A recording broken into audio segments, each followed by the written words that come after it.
Criminal procedure code અને Indian evidence act કે અંગ્રેજોએ બનાવેલા હતા અને બહુ જૂના હતા. 1973ની સાલમાં CRPC રિપ્લેસ કરી અને નવો CRPC આવે.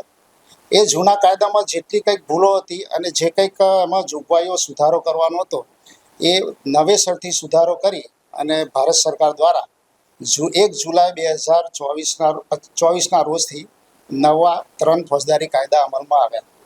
આ નવા 3 ફોજદારી કાયદા અમલમાં લાવવાનો હેતુ એવો હતો કે દેશમાં અને આપણા રાજ્યમાં પણ ગુનાનો પુરવાર કરવાની જે પરિસ્થિતિ છે ઘણી નીચી હતી. કન્વિક્શન રેટ એનો ઘણો ઓછો હતો. એટલે આ ત્રણેય કાયદા જે જૂના હતા એ જૂના કાયદામાં કેટલીક જોગવાઈઓ બદલવામાં આવી, કેટલીક નવી ઉમેરી, કેટલીક એની એ રાખી અને આ રીતે નવા 3 કાયદા જે અત્યારના સમાજને ઉપયોગી થાય એવા નવા 3 કાયદા ભારત સરકાર દ્વારા લાવવામાં આવ્યા. એનું સફળ અમલીકરણ થાય તે માટે ભારત સરકાર દ્વારા સતત મોનિટરિંગ કરવામાં આવે છે. ત્યાંથી સૂચનાઓ પણ આપવામાં આવે છે. ઘણી વખત ભારત સરકારના ગૃહ વિભાગ જોડે અહીંયાથી મિટિંગો માટે પણ અમે અધિકારીઓ બધા ગયા હતા. અહીંયા પણ ગુજરાતમાં પણ CM સાહેબ સાથે, ડેપ્યુટી CM સાહેબ સાથે અવારનવાર સતત મિટિંગો થાય છે. એનું સતત મોનિટરિંગ કરવામાં આવે છે. કંઈક કરતાં ગુનેગારોને સજા થાય, નિર્દોષ લોકો છૂટી જાય અને સાચા ગુનેગાર છટકે નહીં એ હેતુથી આખું પ્રોસિક્યુશન રૂટમાંથી સુધારો કરવાનો અમે પ્રયત્ન કરી રહ્યા છીએ. પ્રોસિક્યુશનનો સુધારો ત્યારે જ થાય કે જ્યારે તપાસ સારી થાય. એટલે પોલીસ અધિકારીઓ ફરિયાદ વ્યવસ્થિત લખે, તપાસ વ્યવસ્થિત કરે અને તપાસમાં મદદરૂપ થાય તેવી 3 એજન્સી છે. એક તો સરકારી ડૉક્ટર કે કોઈ પણને ઈજા થાય તો એને હોસ્પિટલ લઈ જવામાં આવે તો એ સર્ટિફિકેટ જે ઇન્જરી સર્ટિફિકેટ કેવી રીતે લખવાનું હોય, એમાં શું શું આવરી લેવાનું હોય, કોઈ બનાવની અંદર કોઈની ડેથ થઈ ગઈ હોય તો એનું પોસ્ટમોર્ટમ કેવી રીતે કરવાનું, પોસ્ટમોર્ટમની અંદર કઈ રીતે એને બાયફર્કેટ કરી એના કોઝ ઓફ ડેથ જે છે કઈ રીતે લખવું, એ બધું અમે વિચાર્યું કે આ પણ સુધારા કરવાની જરૂર છે. પોલીસ તપાસ સુધારો કરવાની જરૂર છે. બીજી એજન્સી છે એ એક્ઝિક્યુટિવ મેજિસ્ટ્રેટ કે જ્યારે બનાવ કોઈ પણ જગ્યાએ બન્યો હોય ત્યારે એ જગ્યાનો નકશો કેવી રીતે બનાવવો, કોઈને ગંભીર ઈજા થઈ હોય હોસ્પિટલમાં દાખલ કરે ત્યાંનું ડિક્લેરેશન કેવી રીતે લેવું, કયા શબ્દોમાં લેવું. ત્યાર પછી કોઈ અજાણ્યો આરોપી હોય તો એની ઓળખ પરેડ કેવી રીતે કરાવવી, એ વિષય ઉપર પણ અમે એક વિષય તૈયાર કર્યો અને એના ઉપર પણ અમે ટ્રેનિંગ આપવાનું વિચાર્યું. ત્રીજો સબ્જેક્ટ છે FSLનો. એ તો સાયન્ટિફિક પુરાવો છે, એ તો 1 અને 1-2 વાળી વાત છે. પણ પોલીસ ફરિયાદ સારી રીતે લખાય, એ ફરિયાદની તપાસ નિષ્પક્ષ, પારદર્શક અને તટસ્થ રીતે થાય અને એમને મદદરૂપ જે એક્ઝિક્યુટિવ મેજિસ્ટ્રેટશ્રીઓ છે એ એક્ઝિક્યુટિવ મેજિસ્ટ્રેટો એમને મદદ કરે, સરકારી ડૉક્ટરો એમને મદદ કરે અને અલ્ટિમેટલી જે પુરાવો એકત્રિત કરવામાં આવે એ બહુ સબળ અને સદ્ધર પુરાવો એકત્રિત થઈ અને કોર્ટની અંદર ચાર્જશીટ મૂકવામાં આવે તો એ આરોપી ક્યારેય છટકી શકે નહીં. આવા હેતુને ધ્યાને રાખી અને આ ત્રણેય વિષયો ઉપર અમે એક ટ્રેનિંગ આપવાનો કાર્યક્રમ શરૂ કર્યો. અમારા DOP ઓફિસ તરફથી ગુજરાતના તમામ જિલ્લાઓના 12 ઝોન નક્કી કરવામાં આવ્યા. એ 12 ઝોનમાં અમુક ડિસ્ટ્રિક્ટની અંદર 3 ઝોન, એકાદ કોઈક ઝોનની અંદર 3 ડિસ્ટ્રિક્ટ છે, કોઈકમાં 4 છે અને ભુજ જેવા ડિસ્ટ્રિક્ટની અંદર 1 જ છે. એટલે અમે ત્યાં જઈએ છીએ અને ત્યાં જઈને એ જે તે ઝોનના અને જે તે જિલ્લાના સરકારી ડૉક્ટરો, એક્ઝિક્યુટિવ મેજિસ્ટ્રેટ, પોલીસ અધિકારીઓ, પબ્લિક પ્રોસિક્યુટરો અને બધાને ભેગા કરી અને આ એક કાર્યક્રમ અમે કરીએ છીએ.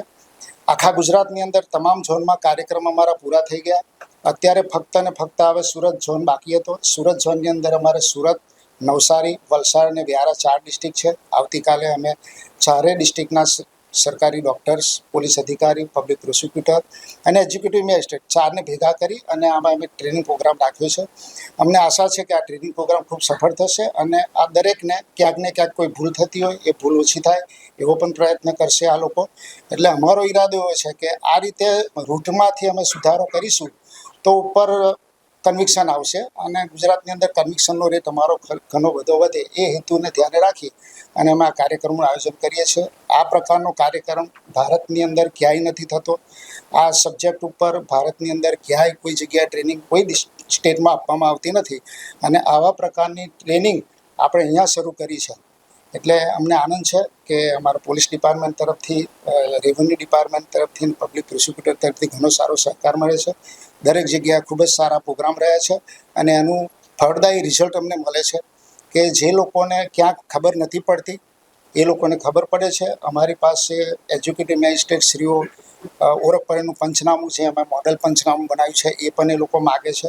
અને ઘણી બધી સુધારા ઉપર અમે જઈ રહ્યા છીએ. અમને આશા છે કે આવા ટ્રેનિંગ પ્રોગ્રામથી લોકોને પણ જાણવાનું મળશે, સિસ્ટમમાં પણ સુધારો થશે અને સાચા આરોપીઓ ક્યારે છટકે નહીં, નિર્દોષ આરોપી કોઈ ફસાઈ ના જાય, એ અમારો હેતુ છે. અમને આશા છે કે અમે આમાં સફળ થઈશું.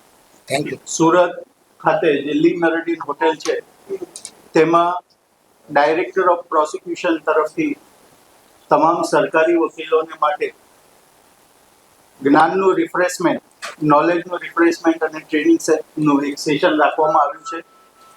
આખા દિવસની આ ટ્રેનિંગ ચાલશે. આ ટ્રેનિંગ તપાસ કેવી રીતે આપણે ઇફેક્ટિવ તપાસ કરી શકીએ તેનો એક વિષય હશે. મેડિકલ એવિડન્સ ડાક્ટર કઈ રીતે એકત્ર કરશે, પોસ્ટમોર્ટમ રિપોર્ટ, ઇન્જરી, ફોરેન્સિક સાયન્સનો રિપોર્ટ, એ લોકોના અધિકારીઓ પણ હાજર રહેશે. ડીએનએ શું છે, ડીએનએ ઉપયોગ આપણે કેવી રીતે ન્યાયમાં સહાયક રીતે થાય તે બાબતની ચર્ચા રહેશે. આ પ્રસંગે ગુજરાતના director of prosecution Shri AR Patel સાહેબ કે જેઓએ એક ઐતિહાસિક ચુકાદો આપ્યો હતો બોમ્બ બ્લાસ્ટના કેસમાં, જેમાં 38 ગુનેગારને ફાંસીની સજા સંભળાવેલી તેવા અનુભવી અમારા director of prosecution Shri AR Patel સાહેબ હાજર રહેશે. સાથે સાથે ગુજરાત પોલીસના વડા શ્રી રાવ સાહેબ, સુરત પોલીસ કમિશનર શ્રી અનુપમસિંહ ગેહલોત, હું, મારી ટીમ, આ ઉપરાંત આખા ગુજરાતના મુખ્ય સરકારી વકીલ, દક્ષિણ ગુજરાતના બધા સરકારી વકીલો, ઉચ્ચ પોલીસ અધિકારી, મેડિકલ ઓફિસર, સરકારી મેડિકલ ઓફિસર, રેવન્યુ ડિપાર્ટમેન્ટના અધિકારીઓ, આ તમામ હાજર રહેશે અને આ કાયદાકીય ચર્ચા કરશે.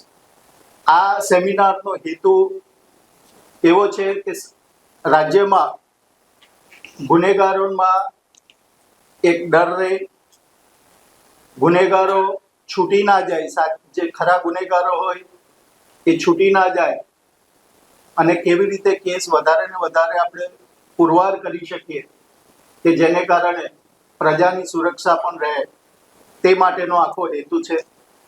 હમણાં જ થોડા દિવસ પહેલા આપણા ગુજરાતના લોકલાડીલા ડેપ્યુટી CM શ્રી હર્ષભાઈ સંઘવી સાહેબ એ પણ નામદાર કોર્ટમાં આવ્યા હતા, બધા વકીલોને મળવા આવ્યા હતા અને એમની પણ એક ચિંતા છે કે બેન દીકરીઓને પૂરેપૂરો ન્યાય મળવો જોઈએ. રાજ્યમાંથી નાર્કોટિક્સની બધી છે એ પણ દૂર થવી જોઈએ. એટલે નાર્કોટિક્સ અને પોક્સોના વિષય ઉપર પણ અમે ચર્ચા કરવાના છે કે જેને કારણે ગુજરાતની પ્રજાને એક સરસ સુરક્ષા પણ રહે અને સેફટી પણ રહે. હવે આ બાબતે પોક્સો બાબતે હું આપને કહું, સુરતમાં છેલ્લા 36 મહિનામાં જો જોઈએ તો 36 મહિનામાં 400થી વધારે કેસોમાં અમે સજા કરાવી શક્યા છે. અને એનું મુખ્ય કારણ જ એ છે કે સતત આ પ્રકારની ટ્રેનિંગો થતી રહી, જે નોલેજ છે નોલેજનું રિફ્રેશ થયું, એનું એક રિવાઇઝ થયું. આ બધાને કારણે અમે સજાનું પ્રમાણ વધારી શક્યા, ગુનેગારોને સજા કરાવી શક્યા અને પ્રજામાં એક શાંતિનો માહોલ પણ ઊભો કરી શક્યા. અને એને માટે પોલીસ ડિપાર્ટમેન્ટનો પણ પૂરતો સહકાર પ્રોસિક્યુશનને રહ્યો છે. અને એટલાને માટે જ આવતીકાલની જે સેમિનાર, આવતીકાલની જે કોન્ફરન્સ છે તેમાં પોલીસ ડિપાર્ટમેન્ટનો પોલીસ કમિશનર શ્રી અનુપમસિંહ ગેહલોત સાહેબ અને પૂરા પોલીસ ડિપાર્ટમેન્ટનો પૂરતો સહકાર છે અને એવું પણ પોતાના ઉચ્ચ અધિકારીશ્રીઓને હાજર રાખશે. Director prosecution Shri AR Patel સાહેબ તરફથી આમાં જિલ્લા જેટલા બી સરકારી વકીલશ્રીઓ છે, પોલીસ, સુરત શહેરના પોલીસ, સુરત રેન્જના પોલીસ, તમામ ખાસ કરીને એવા અધિકારીઓ જો ઇન્વેસ્ટિગેશન કરતા હોય છે કેસીસમાં, જો ઇન્વેસ્ટિગેશન સ્ક્વોડ હોય છે, આ બધા અધિકારીઓ અને કર્મચારીઓ હાજર રહેવાના છે.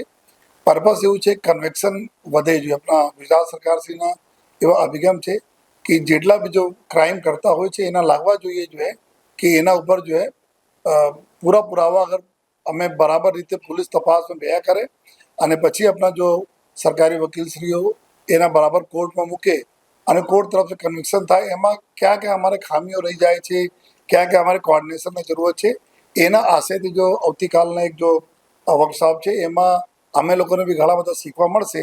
પર્પસ એવું છે કે એવા વ્યક્તિ જો સમાજ માટે હાનિકારક હોય, જો સમાજમાં એવા ક્રાઇમ કરતા હોય, આ લોકોને ખાસ કરીને જે રીતે વાત થઈ કે ડ્રગ્સના નાર્કોટિક્સના કેસીસ છે, પોક્સો એક્ટના કેસીસ છે, બહેનો અગેન્સ્ટ જો કેસીસ હોય છે, આ બધા અમારે તમામ કેસોના પ્રાયોરિટીમાં છે કે આ બધા કેસોના વધુ અમે લોકો પ્રાયોરિટી રાખીએ છીએ, જેથી કે સમાજમાં એવા ગુનેગારો ઉપર એક ભય રહે કે કરશે તો એને સજા થશે. અને જે રીતે અમારા જિલ્લા સરકારી વકીલશ્રીએ ડીજીપીશ્રીએ બતાવ્યા નયનભાઈ જોએ કે સૌથી વધુ જો અગર કોઈ કેપિટલ પનિશમેન્ટ થયા છે ડેથના, તો બી આપણા સુરતના જો પૂરી ટીમ જો સરકારી અમારા વકીલશ્રીઓની ટીમ છે આ લીધી છે, જો નામદાર કોર્ટમાં આપણા બરાબર જો પુરાવા આધારિત જો જીરા કરીને કોર્ટમાં જોઈએ.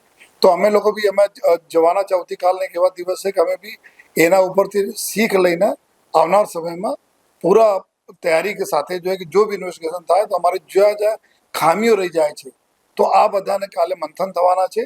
અને અમે ઉમ્મીદ છે કે આવનાર સમયમાં ઓર બી વધુ અમે લોકો જો ગુનેગારો વિરુદ્ધમાં કન્વિક્શન આપણને મળશે, આ દિશામાં અમે લોકો આવતીકાલે બધા ચિંતન મંથન કરવાના છે.